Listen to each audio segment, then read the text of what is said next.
Presented by Royal Bank Financial Group, supporting Canada's Olympic athletes for more than 50 years.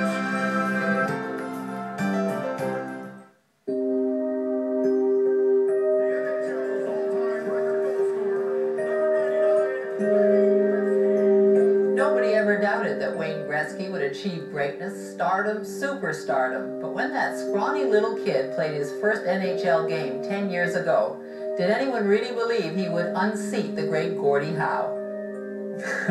I think this is the very first time I started skating because I was in the river in my grandmother's house, and that, of course, is in her living room there as I'm playing hockey against my grandma. I think the first time I actually skated, I was 2.5 years old. I can't tell you how many hours I spent. I mean, I tell my boys now, I'll say, when I was your age, I would skate 7-8 hours a day. And they're like, whoa, Daddy, you didn't skate that much. And I don't know why. I don't know what possessed me to do that. It wasn't like somebody saying, oh, you better get out there and skate. You better get out there and practice.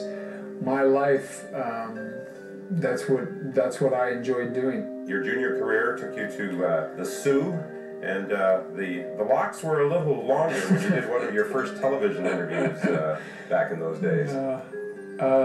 My dad, as all dads do, called continuously, get your hair cut. But wow, I look very young here. This is I haven't seen this for a long, long time. My parents are still living in Branford. I have 3 brothers and 1 sister, and 2 of them are playing hockey right now, and my sister's in track and field. I enjoyed my time in Sault Ste. Marie.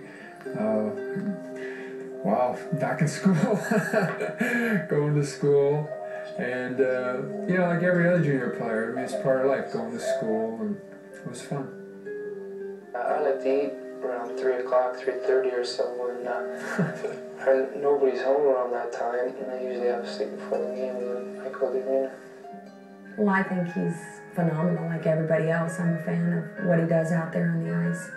I'm not going to ever say anything bad about him. I get upset at him because we're very different in personalities, in a sense where he can sit back and take so much from all directions, and I can't. I'm like his dad. He's a little more fiery about things. Your mom contains herself very well and with a lot of poise. So I think that's Wayne takes a lot after his mom that way. People who know me is I don't like confrontations. I like people. I don't like to get in arguments. I don't like to get in people's faces. The greatest goal scorer in the history of the National Hockey League, number 99, Wayne Gretzky. 6 years ago when I came to LA, they said that California wasn't a great hockey area. In 6 years, we have 3 pretty strong franchises and shown the rest of North America that they were wrong. That's when I get the most nervous, when I have to speak at a game. Being around Wayne for 10 years now, I think Wayne, he would never say this about himself, but he creates a certain buzz wherever he is. If it's in, at a rink out maybe in Rye, or if he's at Barney's shopping or somewhere, he creates this buzz of hockey. I often tell people I don't know why I have it or why I was chosen. I have no other. I don't know why I love it so much. I mean, sometimes I say, geez, this has been my life. I love it. And sometimes I often wonder why I was chosen. He's a great guy, a fabulous hockey player. He's just something else for this game of hockey. Wayne Gretzky. Is it tough being Wayne Gretzky? So much is demanded of you.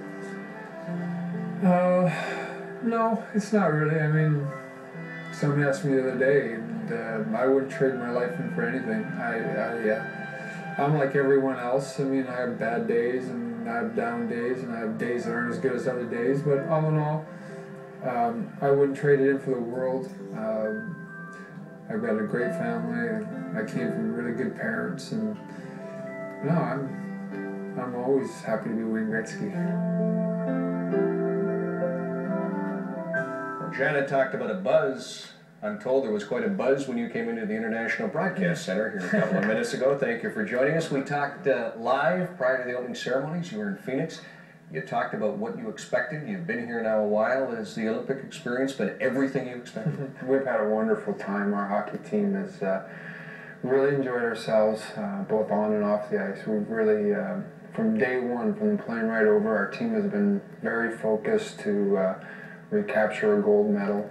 And since we've been here as a group and as a team, we've, I believe, fit into the village very well. We've really enjoyed ourselves over at the village, and it's been a great experience, and we've had a lot of fun. Talk to me about the village, because I know a lot of skeptics said before the Olympics, yeah, right, these guys are staying in the village, but I'm told you guys are like little kids. Amateurs, they're having more fun, the hockey players, than the other athletes. We have. It's like growing up as a kid. You go to all these hockey tournaments and you all stay in the same motel, or 4 people would room at a family's house. And our hockey team is fit right in, of course, with Eric as the captain, and other guys like Sakic and Al McGinnis and all the guys. Everyone's just taken this responsibility and moved into the village. And we have a room set up there called the Canada Room, where we can watch yourself on CBC, and the French guys can go on the other side and watch the CBC in French. And of course, all the athletes are in there, whether it's speed skating, downhill skiing, whatever it may be, women's hockey team. We've all communicated. We all pull for each other to get gold medals. We're all very disappointed when Stemmel hit the rut there at the last turn. We're all watching it. So it's really been a great experience, I think, for every guy. I think if you talk to all the players, we wouldn't trade this in for anything. It's been a great experience. Now, I know Janet and your dad are here. For you, and I imagine for most of the Canadian players, it is an Olympic experience as opposed to just hockey. Talk to me some of the things you've been doing, some of the things the family's been doing. Well, as I said earlier, all the players are sports fans. We all love sports, and every day we get up and we know what time we practice, and the coaching staff makes that to be a priority, when we're going to practice, and the rest of the time is basically set for yourself and your family to do what you want to do. And you know, we all kind of race around to see if we're going to go to speed skating, downhill skiing, whether we're going to go to the figure skating, men's or women's. So everyone's kind of taking the Olympics on, and a lot of the players have their wives or their fathers here, or both parents are here, and some of the guys have their kids here. So we've really enjoyed the whole experience as far as wanting to see other events and pulling, of course, for Canadians to win medals. What about Alberto Tomba? I mean, I'm sure you're surprised how well known you are here. Yourself and Tomba would be the best known non-Japanese athletes. I made the comment, I heard you invited him to sit with Janet. I said, I'm not sure I'd let my wife sit with Tomba. Well, we had gone to an event a couple of years ago, Alberto, myself, and Janet, and we'd flown around from Italy to London over to Scotland to play in a charity event for Jackie Stewart. And at that time, Janet had asked Alberta for one of his ski outfits that he had, and he'd called a couple of days ago to say he had the ski suit for Janet and he'd like to go to a game. So I'm sure Janet can handle herself pretty well. Let's shift to hockey. First of all, the question I'm sure most people at home are wondering, what about the big ice? Mm-hmm. You know, I hear the skeptics saying, it's not as good a game. You like the game of the big ice? It's a different game. I'm a little biased. I love the NHL, and I love our game. This game is a little bit different, and it's a period of an adjustment for some guys. But I think the team that this coaching staff and management put together was put together to be able to handle this kind of ice surface. And we've made the adjustment pretty quickly. What we've tried to do is really concentrate on defense and playing a strong, disciplined defensive game.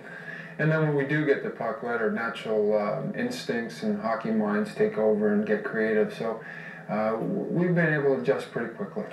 What do you like about the big ice? What don't you like about it?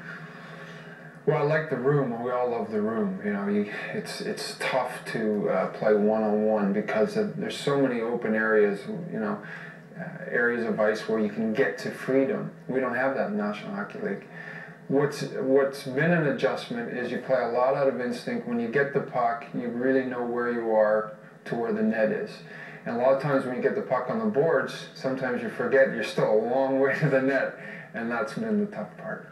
Everyone knew how deep the big six were. Mm-hmm. Canada, States, Czechs, Russians, so on. Are you surprised at the level of hockey from countries like Kazakhstan and Belarus? We're surprised a little bit. We knew that they were better than people had maybe been in the past, teams that you beat 9-10-0.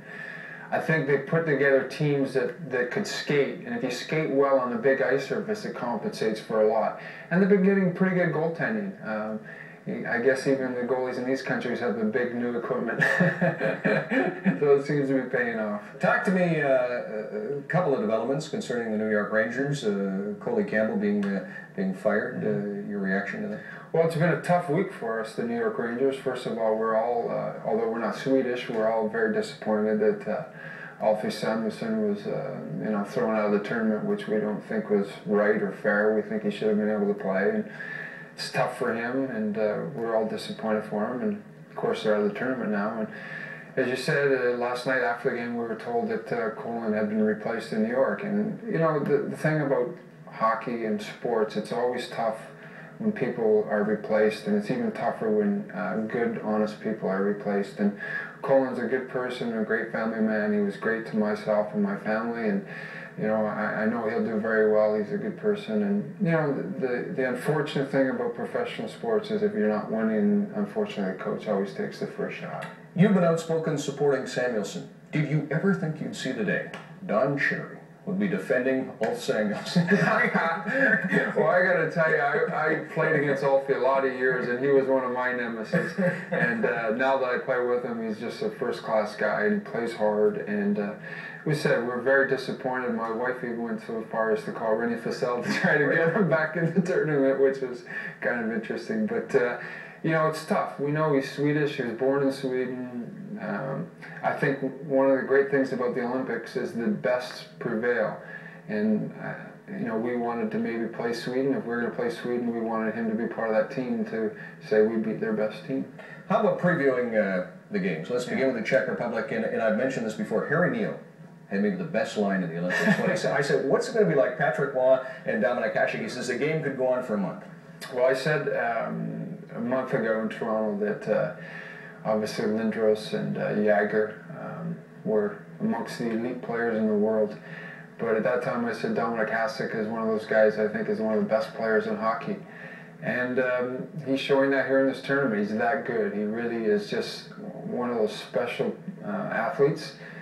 Fortunately for us, we have a special guy in our net, and he's had a wonderful tournament and played every bit as good as Dominik. So, and I know Patrick is really looking forward to this challenge tomorrow. He's talked a little bit about it, and I expect Patrick to play as well, if not better than Hasek. So I think for us, we have to understand if we keep playing as a team, do the things that we've done well, play good, solid defensive, disciplined hockey, Patrick's going to make the big saves. We really believe that eventually we'll get to Hasek. Well, what about the Russians and the Finns? I mean, Solani's as good as he was in the All-Star game, and I kept hearing the Russians were in disarray. You've seen them; they're certainly not in disarray. No, not at all. And they have a lot of pride as a group right now. It's really interesting that 10 years ago it was a Canada-Soviet final, whether it be Olympics or Canada Cups.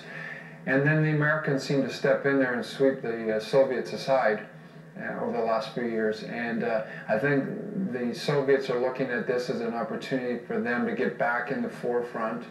As you see, although Fedorov hasn't played all year, he jumped at the opportunity to be part of this team and to play against the best team. So, as you said, with guys playing hard, like guys like Bure and Fedorov, they'll be tough. They're a pretty good hockey club. But again, as you said, Solani is just one of those special athletes, and he's amazing to watch. He's classy both on the ice and off the ice. And believe me, I saw Jari Kurri and Esa Tikkanen 2 nights ago, and they told me they were going to beat the Swedes, which they did, and they said they were going to give the Soviets a battle. So anything's possible. What we have to do, as we've done for the last 9 days, is just focus in on what we have to do tomorrow. We have a good practice today and just get ready for our game. You took a long time to get to the Olympics. It sounds like you're making the most of the experience. All right, thank you very much. Wayne Gretzky, thank you for joining us live. Wayne's good buddy.